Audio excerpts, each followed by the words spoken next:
Hello all, it's Tom here. We're back at it again with gaming laptops, and for today, we've got the Acer Predator Helios 300. This specific model, the PH315-54-760S, costs just under $1,100. Now this model gets the i7-11800H with 8 cores and 18 threads with a maximum frequency of 4.6 GHz, as well as the NVIDIA RTX 3060 with 6 GB of GDDR6 VRAM. That's good enough for 1080p gaming at really high settings and maybe just a tiny little bit of 1440p gaming. Apart from that, this laptop gets 16 GB of DDR4 RAM, which is decent enough for this type of gaming laptop, as well as a 512 GB SSD, which I honestly don't think is enough nowadays. I've got something for later though. What we all want to know is how this laptop's gonna perform under load when you're gaming. Let's start with a pretty popular game, Warzone. At max settings with DLSS set to balanced, we get an average FPS of around 85 to 90 frames per second, and sometimes nearly reaching 100 frames per second. Moving on to a more fast-paced game, we have Forza Horizon 4 with all settings maxed out at 1080p. We get an average FPS of around 100 frames per second, incredibly smooth for this game.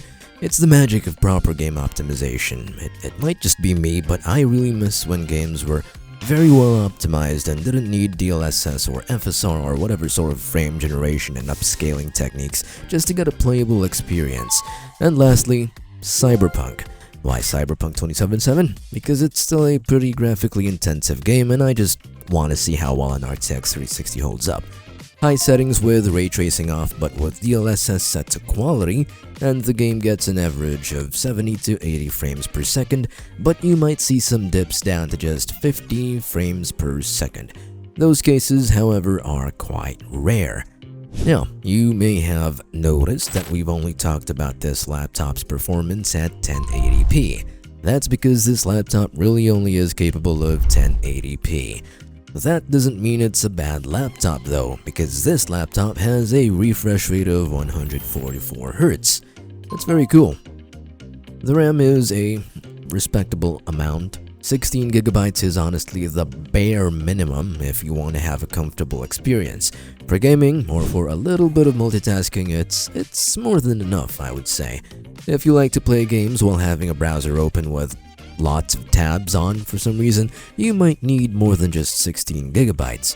The 512 GB SSD is also meh for the most part. If you just stick to one game, I guess it's probably more than enough, maybe 2 games. But if you have an extensive game library like I do, then you are definitely gonna need more. For that, I recommend a 1TB SSD. Now, here's a little secret. There's an extra storage space for a 2.5-inch SATA SSD, but that might require some extra components. It's not all that necessary though, it's just a little tidbit for you. You can check out the laptop and those upgrades I just mentioned through the links in the description below, or you can scan these QR codes instead, whichever is more convenient for you. So, I'm Tom, thanks for watching, and remember, leave a like and a sub.